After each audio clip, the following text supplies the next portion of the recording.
हम ये मान के चलते हैं कि आपके पास सिर्फ 2 महीने रह गए हैं ग्राउंड के लिए और इन 2 महीनों में अगर आपके पास एक आइडियल शेड्यूल होगा, एक डेली शेड्यूल होगा जिसमें आपके ब्रेक के लिए टाइम हो, आपके सोने का टाइम फिक्स हो, देन ये पॉसिबल है कि आप इस एग्ज़ाम को क्लियर कर सकते हो। अगर आपके पास एक बहुत ही बैड शेड्यूल है, बैड शेड्यूल का मतलब आपको नहीं पता कब आप उठ रहे हो, कब आप पढ़ रहे हो, कब आप सो रहे हो, उसके बाद भी अगर आप हार्ड वर्क करते हो, ये पॉसिबिलिटी है कि आपके लिए एग्ज़ाम निकालना मुश्किल होगा। लेकिन अगर आपके पास एक शेड्यूल टाइम हो जिसमें आपका उठने का टाइम, आपका सोने का टाइम, आपका स्टडी का टाइम, अगर ये सभी फिक्स हो तो ये पॉसिबिलिटी है कि कम मेहनत के साथ और एक स्मार्ट वर्क के साथ और दूसरा डिसिप्लिन के साथ आप इस एग्जाम को निकाल सकते हो। इस वीडियो में हम बात करने वाले हैं कि इन 2 महीनों में कैसे आप अपनी सबसे ज्यादा एक पीक परफॉर्मेंस पे काम कर सकते हैं। साथ में हम ये भी देखेंगे कि इन 2 महीनों में ग्राउंड के साथ आप किस तरह से अपने स्टडी आवर्स को मैनेज कर सकते हो। So ground and study hours,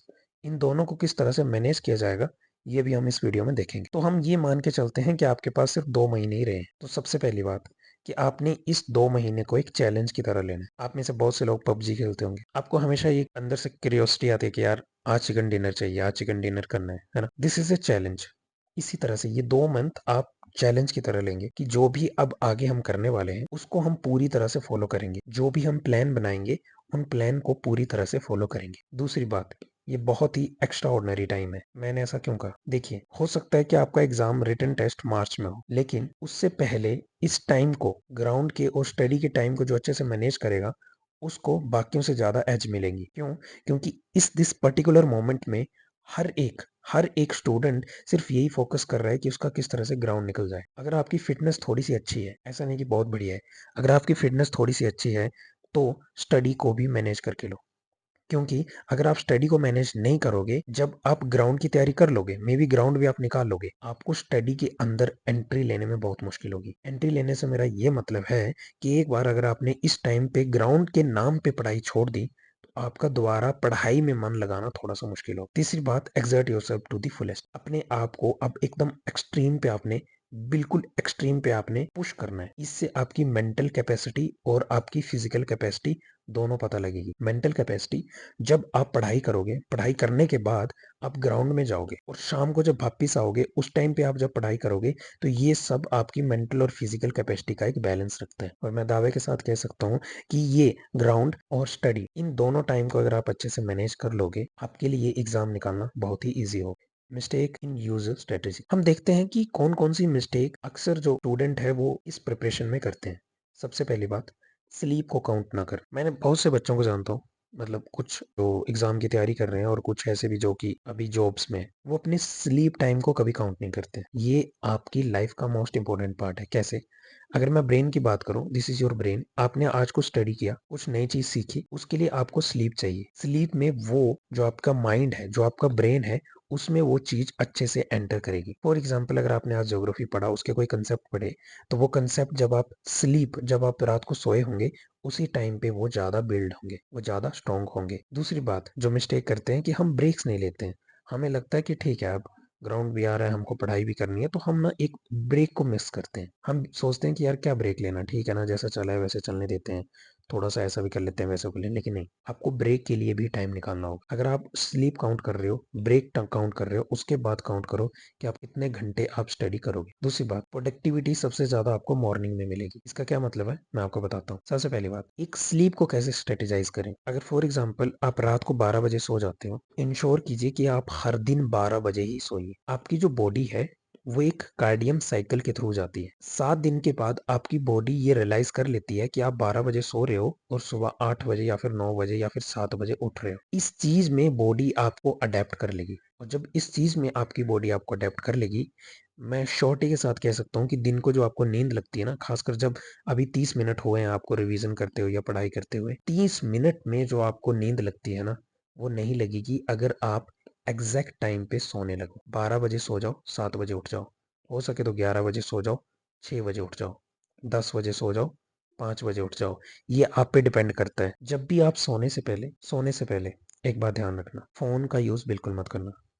हो सके तो पंचतंत्र की कहानियां पढ़ लेना। अगर आपको बुक्स पढ़ना अच्छा नहीं लगता है, पंचतंत्र की एक छोटी सी स्टोरी, एक किताब मिलती है, उसको ले लो, उसको पढ़ो। सोने से पहले आप फोन का यूज बिल्कुल भी नहीं करोगे, क्योंकि अगर आपने फ़ोन का यूज़ किया, आपके माइंड में एक सिग्नल जाएगा कि मैं अभी जगा हूँ, अभी दिन है अभी। ये आपके माइंड में सिग्नल जाएगा और जब ये सिग्नल जाएगा तो आपका माइंड आपको स्लीप की तरफ नहीं लेके जाएगा और आपके लिए सोना मुश्किल होगा। इसकी जगह अगर आप कोई बुक्स पढ़ते हो या आप स्टडी भी कर लो या फिर रिवीजन कर लो, कुछ भी कर लो, लेकिन सोने से कम 30 मिनट पहले, वैसे तो 1 घंटा कहा जाता है, मैं आपके लिए 30 मिनट बोल रहा हूँ। 30 मिनट पहले आपको कुछ भी, ना फ़ोन का यूज़ करना है, कुछ भी नहीं करना है। जस्ट आप बुक्स पढ़ सकते हो या फिर कुछ भी आप एक योग निद्रा आसन करके एक एक्सरसाइज है, इसको आप कर सकते हो। अगर आपको एंजाइटी और डिप्रेशन के कुछ सिम्टम्स अगर आपको लगते हैं, आपको थोड़े से एंग्जियस हैं, लाइफ में थोड़ी सी आपकी अनस्टेबिलिटी चली है, योग निद्रा आसन यूट्यूब पे फ्रीली अवेलेबल है, उसको एयरफोन में लगाकर सोने से पहले सुन लो। लेकिन फ़ोन का यूज़ सोने से पहले बिल्कुल भी मत करो। तीसरी बात, आप जो भी दूसरे दिन करने वाले हो, एक दिन पहले आप डिसाइड करोगे। फॉर एग्जाम्पल, मुझे कल सुबह उठ के 7 बजे ज्योग्राफी पढ़नी है, फिर उसके बाद मैथ पढ़ना है, फिर रीजनिंग पढ़नी है।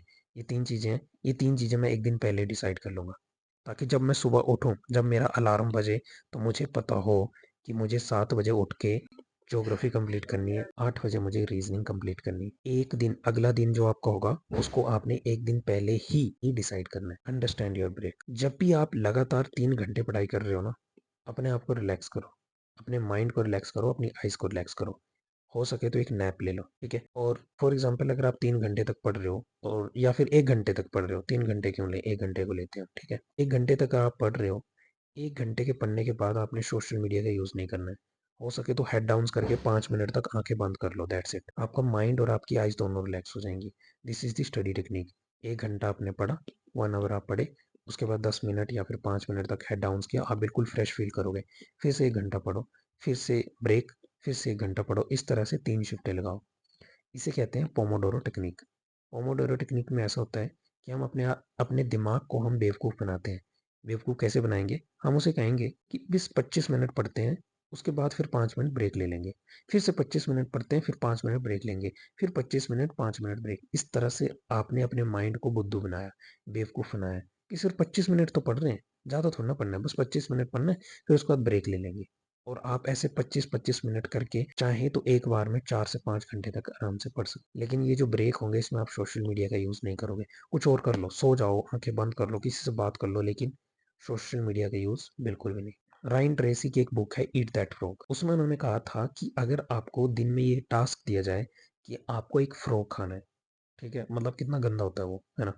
अगर आपको वो टास्क दिया जाए कि आपको फ्रॉग खाना है, आप अगर सुबह ही उसको खा लोगे, तो आपको पूरा दिन टेंशन नहीं रहेगी कि यार एक गंदी सी चीज़ मुझे खानी है। इसका मतलब ये हुआ, जो आपका टफेस्ट टास्क है, उसको सुबह में निपटा लो। अगर आपको मैथ सबसे टफ लगती है ना, सुबह के 2 या 3 घंटे उसको दे दो। और जो थोड़ा सा टफ से थोड़ा सा जो ईज़ी है ना, उसको आफ्टरनून में कर लो। और जो बहुत ही ईज़ी है, जिसको आपको लगता है कि यार निकल जाएगा, फॉर एग्ज़ाम्पल अगर आपको लगता है हिस्ट्री निकल जाएगी, बढ़िया है, मतलब ज़्यादा पढ़ना नहीं पड़ता है, तो उसको आप इवनिंग में कर लो। लेकिन जो सबसे टफेस्ट है, उसको आप मॉर्निंग में करो। इसे कहते हैं ईट दैट फ्रॉग। अगर आप ऐसा टास्क जो सबसे टफ है, उसको मॉर्निंग में कर लेते हो, तो पूरा दिन आप रिलैक्स रहोगे कि मेरा मेन टफ टास्क जो है वो हो चुका है। अब ये टाइम टेबल है, आप चाहें तो इसको अपने हिसाब से चेंज कर सकते हो। मैं आपको टाइम टेबल का टेम्पलेट्स भी दे दूंगा, लेकिन इसको थोड़ा सा समझते हैं। 7 बजे अगर आप उठते हो, ब्रश वगैरह कीजिए, ब्रेकफास्ट कीजिए, पहले 2 घंटे का सेशन लीजिए, उसके बाद शॉर्ट ब्रेक लीजिए, फिर से स्टडी सेशन 2 घंटे का लीजिए, लंच ब्रेक, फिर से 3 घंटे का स्टडी सेशन। आप चाहें तो इसको चेंज कर सकते हैं। मैं आपको एक टेम्पलेट दूंगा, ये रहा वो टेम्पलेट। इसमें आप देख सकते हैं, इसको चाहे तो आप प्रिंट करा लो या फिर पेज में बना लो, लेकिन इसको बनाओ ज़रूर। यहाँ पे आप लिखोगे कि आपको 7 से 8 क्या करना है, 8 से 9 क्या करना है, 9 से 10 क्या करना है। आप चाहें तो सुबह के टाइम ग्राउंड का टाइम इसमें फिक्स कर सकते हो या फिर शाम टाइम कर सकते हो, लेकिन अपने डे को प्लान करना है आपने। अगर आपको लगता है कि 6 से 7 या 7 से 8 बजे या फिर 5 से 7 बजे तक आप ग्राउंड करोगे, तो इस पूरे के पूरे टाइम के आगे आप लिख लो ग्राउंड, बाकी के टाइम को आप फिक्स करोगे। अगर आपको लगता है ना 7 से 8 आप ब्रेकफास्ट वगैरह सब कुछ करोगे, तो यहाँ पे लिखो। अगर आपको लगता है 10 से 12 तक, अगर आप कोचिंग इंस्टीट्यूट में या फिर कुछ भी पढ़ाई कर रहे हो खुद, तो उसको यहाँ पे लिखो। इसे कहते हैं डेली प्लानिंग। आपको हर दिन प्लान करना होगा, तभी आप प्रोडक्टिव हो सकते हो। दूसरा, दिस इज टू डू। बिल्कुल, अगर आप इसके नीचे आओगे, तो एक दिन पहले आप लिखोगे कि मुझे कल सुबह हिस्ट्री पढ़नी है, मुझे कल सुबह लॉन्ग जंप की 5 बार प्रैक्टिस करनी है, मुझे हाई जंप की 10 बार प्रैक्टिस करनी है, मुझे रनिंग की कल 100 मीटर के लिए और ज़्यादा दौड़ना है। ये चीज़ें आप एक दिन पहले लिखोगे। टू डू का मतलब है कि कल सुबह आप क्या करने वाले हो। एक दिन पहले आप ये सब कुछ करोगे और साथ में यहाँ पे भी डालोगे, ठीक है, 12 से 1 बजे तक मैं क्या पढ़ूंगा, मैथ पढ़ूंगा, ठीक है, या फिर 10 से 11 में रीजनिंग पढ़ूंगा, 1 से 2 में मैथ पढ़ूंगा, 5 से 6 में ज्योग्राफी पढ़ूंगा, शाम के टाइम में ग्राउंड पे जाऊंगा। हो सकता है कुछ लोग सुबह के टाइम पे ग्राउंड पे जाना प्रेफर करें, तो आप यहाँ पे भी इसको शिफ्ट कर सकते हैं कि सुबह मैं ग्राउंड पे जाऊंगा, बाकी के शाम के टाइम में पढ़ूंगा। लेकिन बिना डेली प्लान के आपका एग्ज़ाम निकाल पाना बहुत मुश्किल है। मैं ये नहीं कह रहा हूँ कि इम्पॉसिबल है, बट मुश्किल ज़रूर है, इतना मैं कह सकता हूँ। तो आपको सबसे पहले इस प्लान को, ये जो शीट है, ये आप चाहें तो मैं आप इसको नीचे जो डिस्क्रिप्शन में लिंक है टेलीग्राम के थ्रू मैं उसमें भी अपलोड कर दूंगा। लेकिन अगर आप वहाँ से नहीं लेना चाहें, इसको आप स्क्रीनशॉट ले लो, इसको अपने पेपर में बना लो, नहीं तो इस पीडीएफ को डाउनलोड करके आप प्रिंट आउट निकाल लो, कुछ भी कर लो, यहाँ पे डेट डालो, यहाँ पे अपना शेड्यूल डालो, ग्राउंड का टाइम डालो और अपना स्टडी का टाइम डालो। मैं ये इसलिए कह रहा हूँ क्योंकि जब आप अपना टाइम स्ट्रेटेजाइज करोगे तो आपके माइंड में फ्री रहेगा, ठीक है यार, 5 से 7 बजे तक ही तो ग्राउंड करना है, उससे पहले आप ग्राउंड के बारे में सोचोगे भी नहीं, यार कब करना है, कैसे होगा ग्राउंड, नहीं। अगर आपने सुबह ही ग्राउंड कर लिया ना, आपको लगता है कि ग्राउंड आपके लिए सबसे टफेस्ट है, मैंने कहा ना, ईट दैट फ्रॉग, वो फ्रॉग को पहले खाओ, सुबह ही ग्राउंड निपटा लो, बाकी के शाम के टाइम पे पढ़ाई करो, ताकि बाकी के टाइम पे आप रिलैक्स रहेंगे, ठीक है यार, सुबह ग्राउंड की प्रैक्टिस हो तो गई है, समझे बात। ये इस तरह का आपका सेशन होगा, इस तरह से आपका टाइम टेबल होगा। अगर आप यहाँ तक पहुँच गए, सबसे पहले मैं आपको कहूँगा कॉन्ग्रेचुलेशन, क्योंकि बहुत से ऐसे लोग हैं जिन्होंने वीडियो को 1 या 2 मिनट में पहले ही छोड़ दिया होगा। मैं आपको बताता हूँ कि आप बाकियों के कंपटीशन से बहुत आगे हो, बाकियों का जो माइंडसेट है उसके बहुत आगे हो, क्योंकि आप कहीं ना कहीं ये सोच रहे हो कि आपको ये एग्ज़ाम निकालना है। दूसरी बात, अगर ये जो टाइम टेबल मैंने ऊपर आपको बताया और जो भी शेड्यूल आप एक दिन पहले बना रहे हो, उसको अगर आपने 50% भी फॉलो कर लिया ना, तो मैं फिर से कहूँगा आपको कि कंग्रेचुलेशन, क्योंकि बहुत मुश्किल होगा। मैं 100% कहता हूँ कि 100% प्लान किसी से भी फॉलो नहीं होता। इवन आज जब भी मैं खुद अपना प्लान बनाता हूँ, मुझसे 100% कभी फॉलो नहीं होता है, लेकिन मैं कोशिश करता हूँ कि 50 तो हो ही जाए, 50 नहीं तो 40 तो हो ही जाए, इसके लिए मैं कोशिश करता हूँ। पहले जो 2 दिन होंगे मे बी आपके लिए बहुत हॉरेबल होंगे, बहुत ही बुरे होंगे, आपको लगेगा कि यार कुछ भी अच्छा नहीं लग रहा है, कुछ भी समझ नहीं आ रहा है, बट डोंट वरी, आपको रिलैक्स रहना है, आपको अपने टाइम टेबल के साथ रहना है, आपको अपने शेड्यूल के साथ रहना है। इस सभी के साथ मैं कंक्लूड करूँगा, टाइम टेबल बनाइए, टाइम टेबल पे लिखिए, अगर आपको ग्राउंड टफ लग रहा है उस टाइम में लिखिए कि सुबह में मैं ग्राउंड को कंप्लीट करूंगा।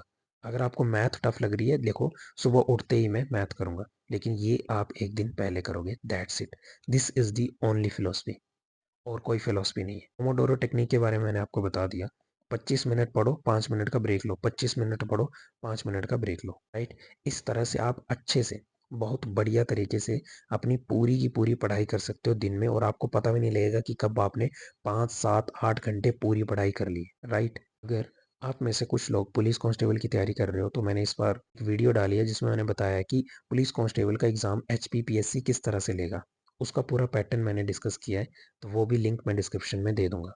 अगर आप पुलिस कांस्टेबल और SSC GD की तैयारी कर रहे हो, तो इसका जो ऑनलाइन कोर्स है वो शिवाना IAS अकेडमी के ऐप से आप कर सकते हो। इसका प्राइस 278 और 270 रुपीज़ है। जो भी कोर्स आपको अच्छा लगता है उसमें आप इनरोल कर सकते हो, लिंक इसके डिस्क्रिप्शन में आपको मिल जाएंगे। Thank you.